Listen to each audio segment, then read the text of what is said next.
Hey guys, it's Chris with Drop Dice. So I am back again. I promised somebody who occasionally visits my channel that I would do something to kind of help him out.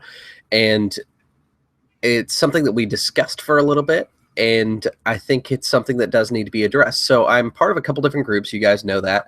And one of those is the Tabletop one-shot group. By the way, if you guys are noticing, I'm actually on a microphone. I decided to go ahead and splurge, get myself a little microphone. It's not the one that I really want, but this is more than enough for now.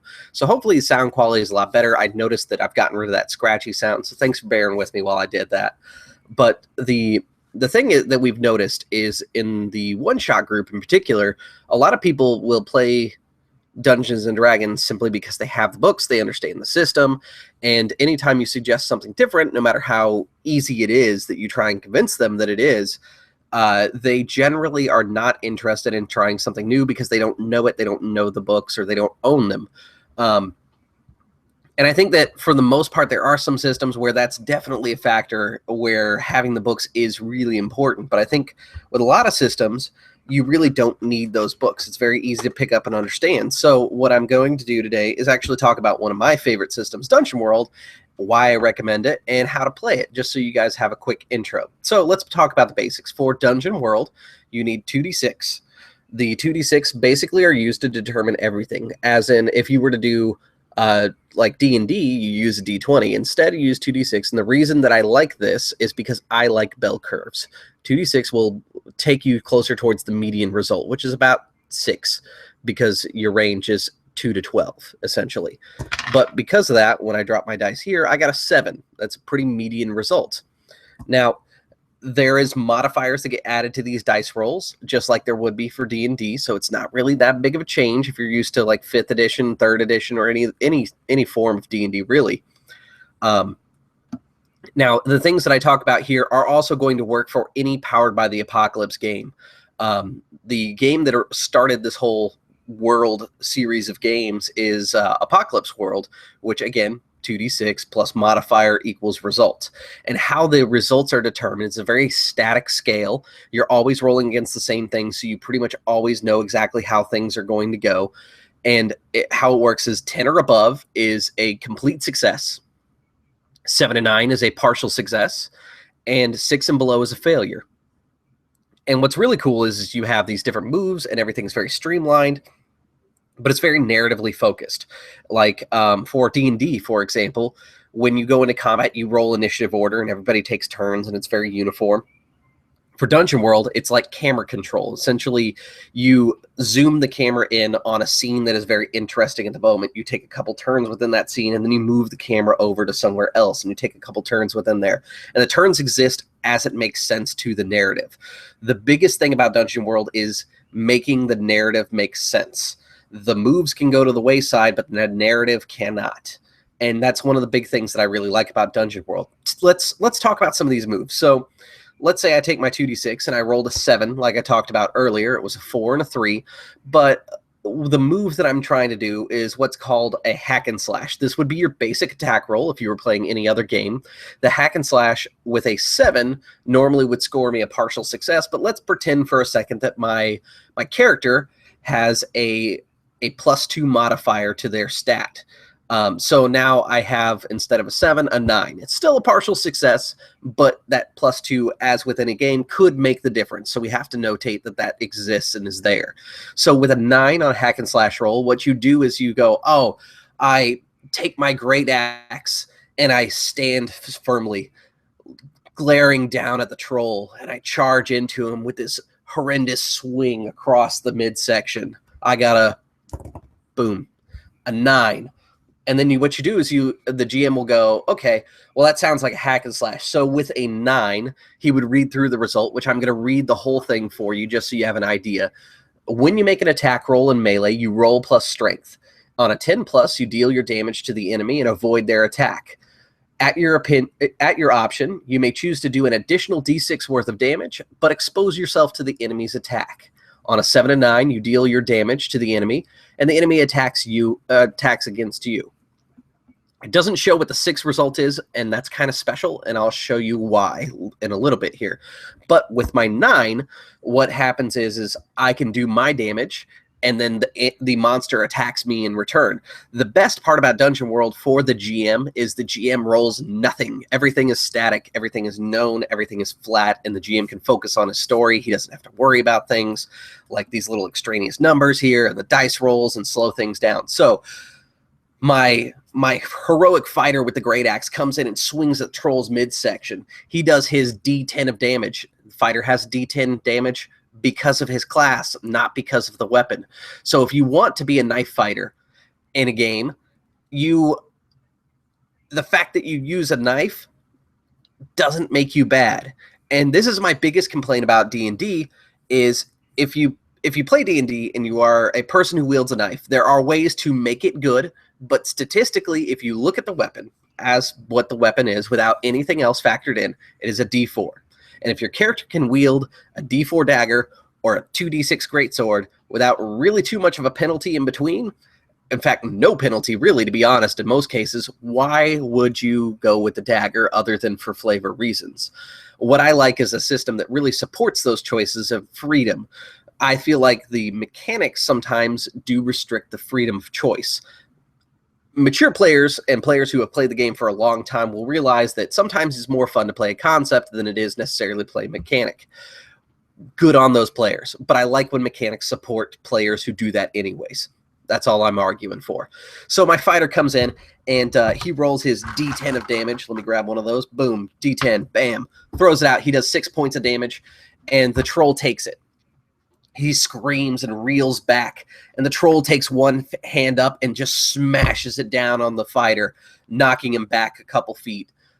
With these grated nails across his armor, there's 3 scours where his nails dug deep through the armor, even into the flesh, and then two other nail marks that didn't quite penetrate his armor.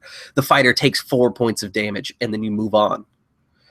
So this is one of the things that I really like about Dungeon World is the combat is very the way that you would see it cinematically inside a movie. It's not turn order where it's like, okay, all the players have better initiative than my monster. My monster's kind of slow. It's when they attack, they get attacked. It's a trade of blows. Now, if you abstract out and you really think about how D&D works in reality, or at least in the fiction of things, you can absolutely do this. So if you do decide that you want to continue playing D&D, this is one of the things that I would suggest taking from Dungeon World is when your players attack the bad guy, maybe not make the bad guy hit all the time, but maybe make the bad guy share in the exchange. Like, let's say the player comes up and same scene, fighter with a great axe comes running across, slashes at the troll. Well, the troll takes the hit, and instead you can say that, you know, the troll clumsily swings at you as you bury your axe into the troll's stomach, and you dodge deftly out of the way. Because in D&D, the monster has to still roll to attack him, unless you want to change that and have them roll during every exchange. I recently played a game with Marquise, who's known for very deadly games. Marquise actually had the monsters attack us when we attacked the monsters, which I thought was actually very cool. And it really intensified the deadliness of that game because the monster would attack when we attacked it, plus the monster had its normal go, which was really deadly, actually, and it was a lot of fun. One of us died in that game. It was the Midnight Ride played last night. If you haven't caught it, it is in my liked videos, so make sure you check it out. But that's basically how all moves in the game work. But every class has special moves. So, for example, let me pull up another class here. So here's basically the idea. You narrate your actions, and then the GM goes, you know what, that kind of sounds like this, and he'll say what the move is. Ultimately, when you play Dungeon World, you don't want to pick your moves. You don't want to say, I hack and slash, I take the volley, I defy danger. What you're going to do is tell me what you do, and then I go, oh, okay, that sounds like you want to discern realities. So, for example, I played a Dungeon World game, and we had a character that found these sand pits in the desert. And he's like, oh, I wonder what's inside there. So they get this bright idea. They're going to tie a rope around his waist, and they're going to let him kind of wade into the sand pit. And it's a sinkhole, so he sinks in, and it opens into a dark cavern, and he doesn't have dark vision. So he's trying to figure out what's in there. And he's like, I want to listen. I want to smell what's around me. I want to see if I can figure out anything that's in here. And I go, okay, that sounds like you're discerning realities. Let's go ahead and get you to roll. So he rolls. And the cool thing about discern realities is let's say you get a 10 on it. You get to ask 3 questions that are on the list, and some GMs will let you ask something that is not on the list that may be impertinent to that situation. On a 7 to 9, you ask 1, and you take forward +1 forward, which means +1 on your next roll when acting upon the answers that you've been given. And the best thing about Dungeon World is the GM has to be honest with you at all times, but it's up to you to be able to get yourself in a situation that the GM is honest with you. And the question of honesty also becomes if it's going to necessarily be useful. So, for example, let's say he got a 10 in this scenario. He goes, what happened here recently? And I go, okay, well, you smell the stench of death. There's freshly cleaved flesh from bone underneath you. You can definitely recognize that smell from battlefields and years of combat experience. He goes, okay, let's see, what should I be on the lookout for? And then I think about it for a second. I go, okay, you hear kind of like a chittering sound, scratching almost, like something is moving in the darkness just below you. And then he goes, okay. And I could tell I've got my player kind of worked up because he's got this death and chittering sounds, and he's not really sure exactly what's down there. But then he goes, oh, you know what? There's a perfect question here. What should I be on the lookout for? And this kind of sets me up as the GM. I smile with that, terrible GM smile that you come to love. And I say, you should be on the lookout for creatures below you. The insectoids that have latched onto your legs and begin crawling up them. You can feel their bony mandibles trying to come into your own leg, and they bite you for 3 damage. And he's like, oh, crap, combat's starting. And then he gets down there and he cuts the line. So the party up there pulls back the line. It's empty. And they're like, oh, no, what's going on? And they dive in and they jump into combat. And then they do these other moves like defy danger to try and land safely. They do a volley to launch arrows at these creatures. One of them is swinging a torch and trying to do melee damage with it. So he's doing a hack and slash. And then you have another character that's like, where do these creatures come from? What's going on about them? I want to learn. And that's where spout lore comes in. It's like a knowledge check. These are all the generic moves that everyone can do.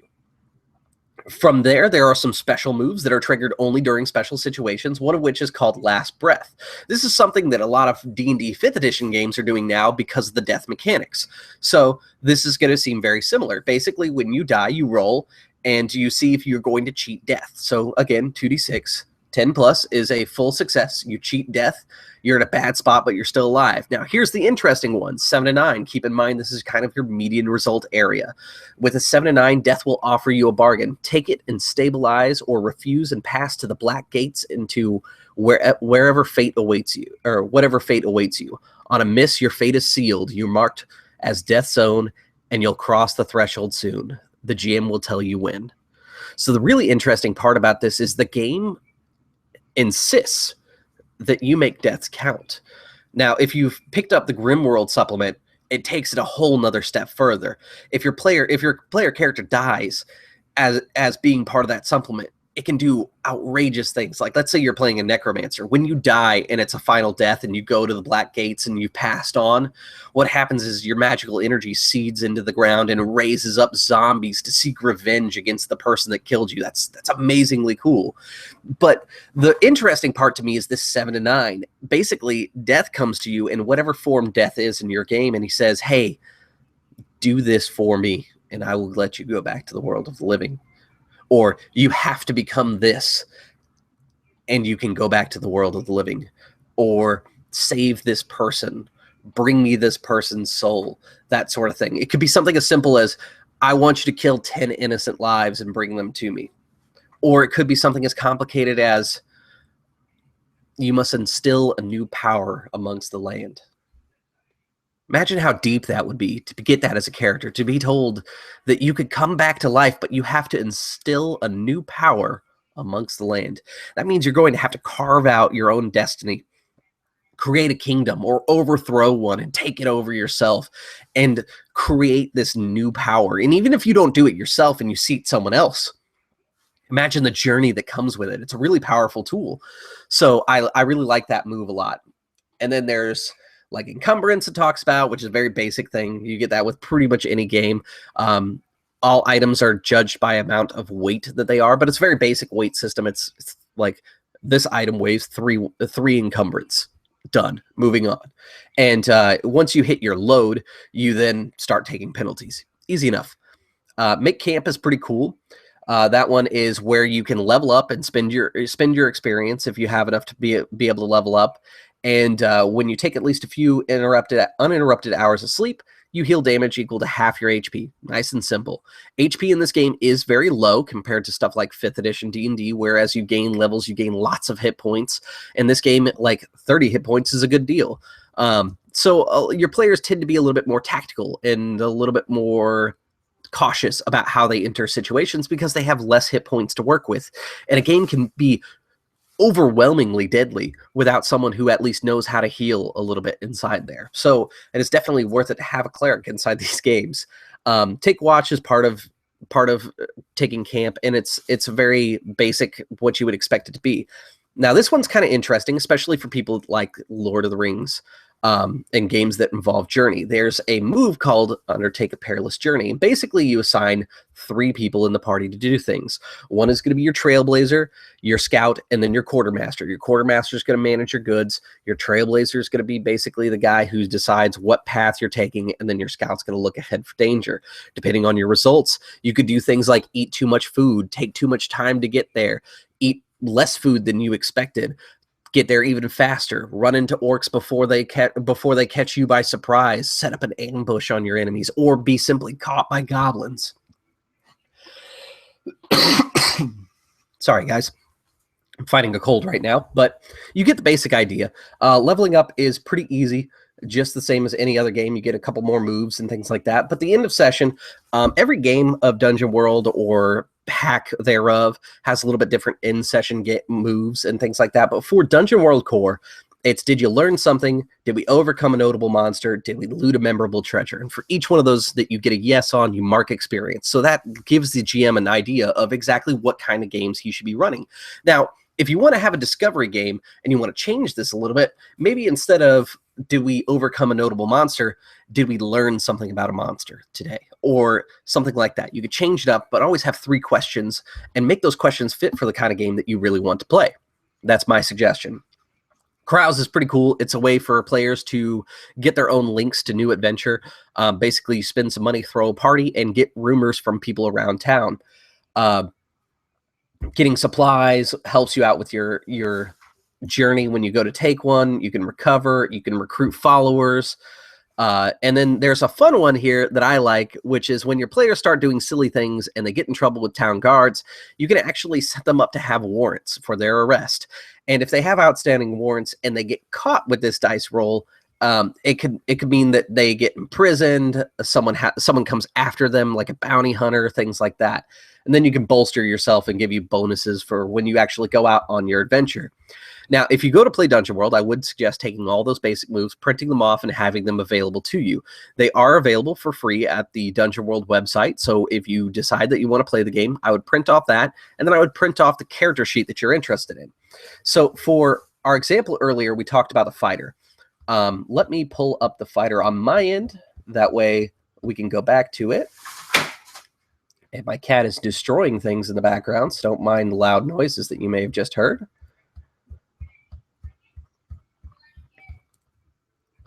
Let's see here. That's the druid.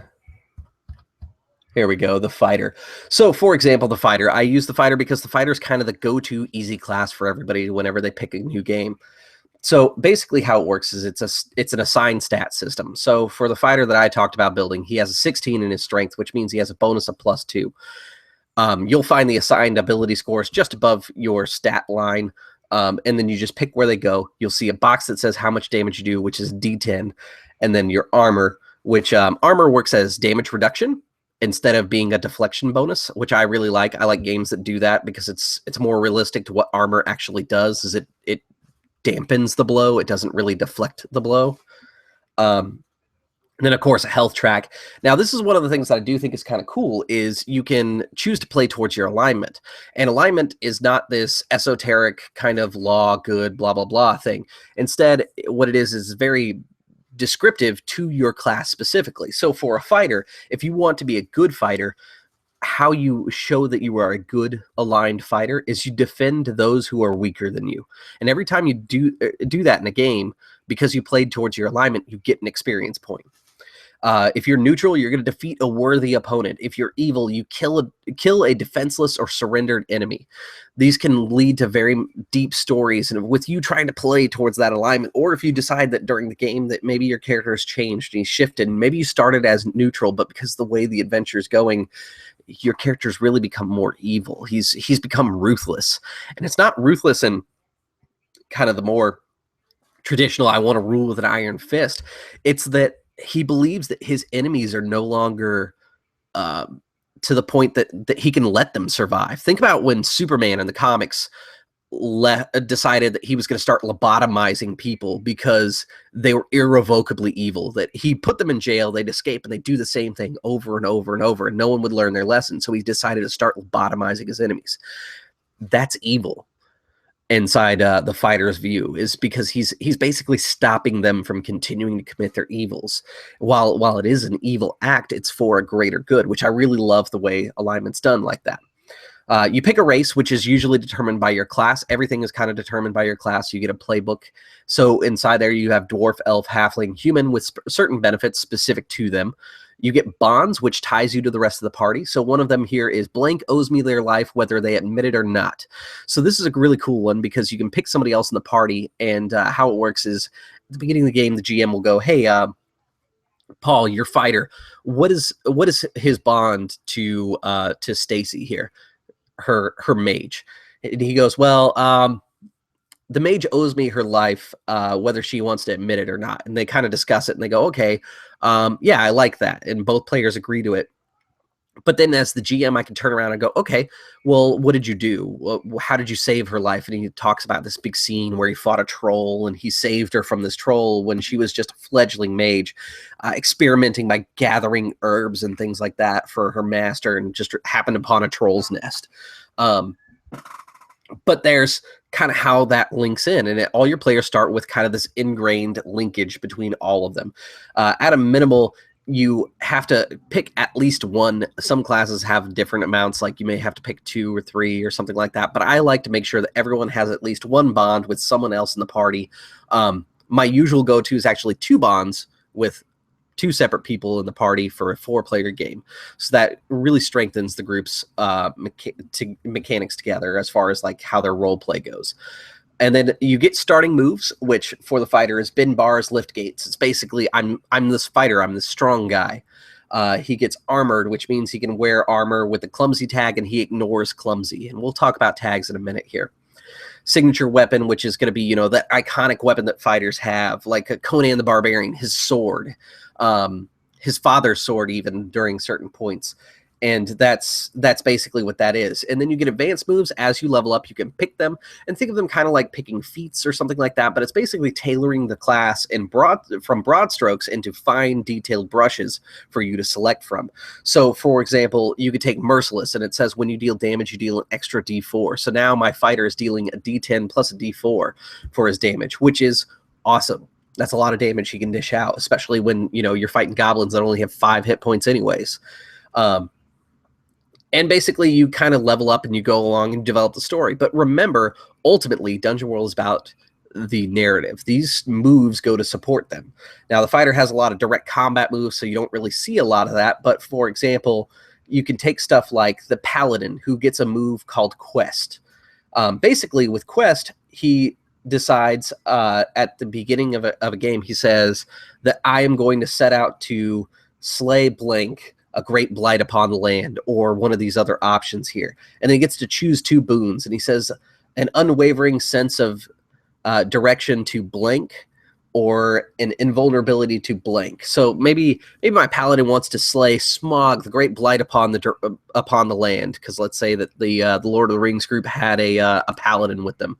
So he sets out to slay Smite. He wants to have an unwavering sense of direction to Smog himself. Like, he always knows where Smog is. It's this thing that is pinging in his mind. And he wants an invulnerability to fire. He's been given this boon from the gods that he will be able to stand and fight where no other fighter can.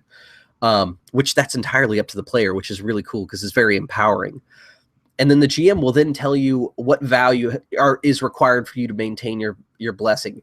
And maybe as the GM, I go, okay, Paladin, I think that you need 2 vows to maintain this, because you're talking about a very powerful boon that you've been given, the ability to innately know where your enemy is and be immune to one of his most powerful attacks. What I'm going to say is you have to have temperance, and you're forbidden from gluttony of any form. And also you have to maintain an honor code. You cannot conduct yourself with cowardly tricks or cowardly tactics. You have to be a very honor-bound person, and you have to maintain that temperance. Player kind of agrees and talks about it. And let's say the player says, you know what, I like the idea of honor, but I want to change it a little bit. I want it to be valor. I want to suffer no evil creature to live. In my quest for Smog, I'm just out to just destroy evil and purify the land again. And the GM goes, okay, I agree to that. Yeah. So then the play starts and the Paladin starts evolving from there. And his move directly affected how the story went. Now, as a GM, the really cool thing about Dungeon World is they tell you to draw a map and leave blanks. And the idea is that players will introduce things to the story. And what you should do as a GM is once they introduce it to the story, you should make it a fact. Let them build the world around you. And that's one of the things that I really love about Dungeon World, that you can carry over to any other system, whether it's 5th edition, GURPS, or whatever. Basically, when the players go, hey, I come from a land down under, and they sing that terrible song to you, you can take that on board and actually make what they tell you 100% truth of what's going on from where they're from. And I think that that's a really powerful thing. Now, you may see some players kind of like chuckle fuck around with it a little bit, but I think overall you're going to notice that players really take to it and enjoy it and have that fun moment developing the story. But basically, that is Dungeon World and all powered by Apocalypse games in a nutshell. Just 2d6 plus a modifier, and you check it against the moves. Now, for the GM, it's a little bit different.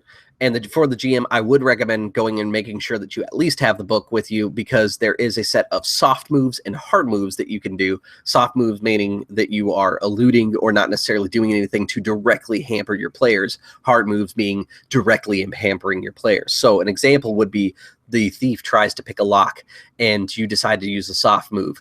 The guards, you can hear guards shouting and running around the streets around you, thief. But let's say the thief fails to pick his lock again. Now the GM goes, okay, I'm going to do a hard move, is what he thinks to himself. And he says, you hear the armored boot steps come down the hallway, and you can hear, there they are, get them. And the guards shoot down the alleyway towards you with swords drawn and crossbows and arms. With that, you've done a hard move. You've set them up for combat. You're making something happen in the story. And that's basically the idea between soft moves and hard moves.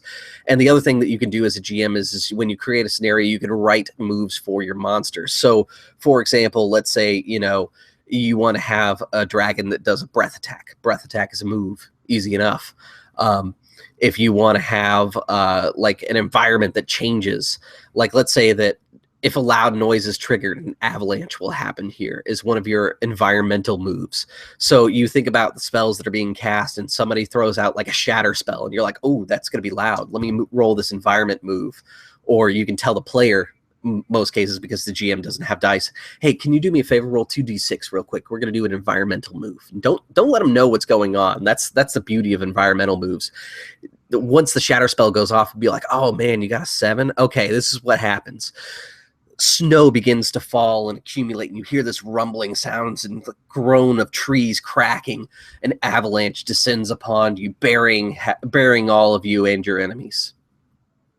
It's a really powerful scene, which you can do all of this in other games. It's just the way that Dungeon World's designed is it's very narrative driven and focused, so this comes very natural to it. So next time you see a game posted for Dungeon World, I would recommend that you give it a try. This game, or this video being kind of your introduction on how to play and what it is, and know that you don't need the books. You don't need to learn anything. All you need is a character sheet, and you are ready to go. This also works for all powered by Apocalypse games, and even games that are not necessarily powered by Apocalypse but inspired by, like Blades in the Dark, which uses a very similar system, but it uses a dice pool mechanic. But the basic idea remains the same. You have success, partial success, and failure. And some of them actually have like over the top success, partial success, and failure. Like if you played Apocalypse World as one of your level up advancements, you can choose to take an ability that lets you get a over the top success or a critical, if you would, when you get a 12 or above. And a lot of systems have that built in. My personal favorite is Dungeon World, which is why this video is focused on it. And if you are a GM, I do recommend the Dungeon World book, even if you don't intend to play it, because first off, it's cheap. It's only like 10 bucks. It's super, super cheap and inexpensive to get. But the GM section inside there is worth every single penny. The guys that put it together did a phenomenal job of explaining things in a very easy to understand format. With that said, that is everything that I have for today's No Excuses, Just Play the Game. I think I may do some more of these. They're going to be a little bit longer videos because I'm going to really kind of break down the game and explain it as an introduction understanding type thing.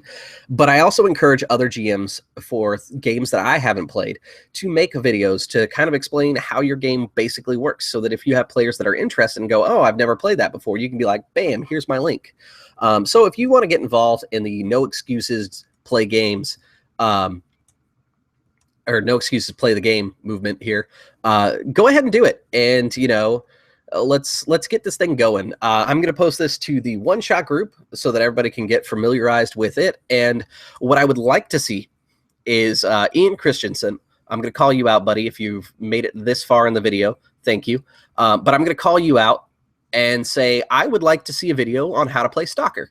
You've been kind of talking about Stalker and everything like that, and I think live play videos are great, but maybe something that's a little bit more condensed so that players can watch it quickly and kind of pick up the basics of it and understand how the game functions. And I know Stalker is supposed to be a fairly easy game to pick up, but like I said, I'd like to see Ian Christensen give me a Stalker intro, or maybe somebody else with like a Numenera intro, because that's another very easy to pick up game. Some of the more complicated games, if you guys want to do intros to them, like let's say you want to do an intro to GURPS and you want to talk about the basics of it and then do a separate video about like intricacies about a specific setting for GURPS that you want to do, that'd be cool too. Basically, the whole idea here is to give some instructional videos to help new players to new systems that we can all enjoy. With that, that's all I've got for you guys. Thanks for tuning in, and thanks for your continual support with the channel here. As always, I will see you guys at the gaming table.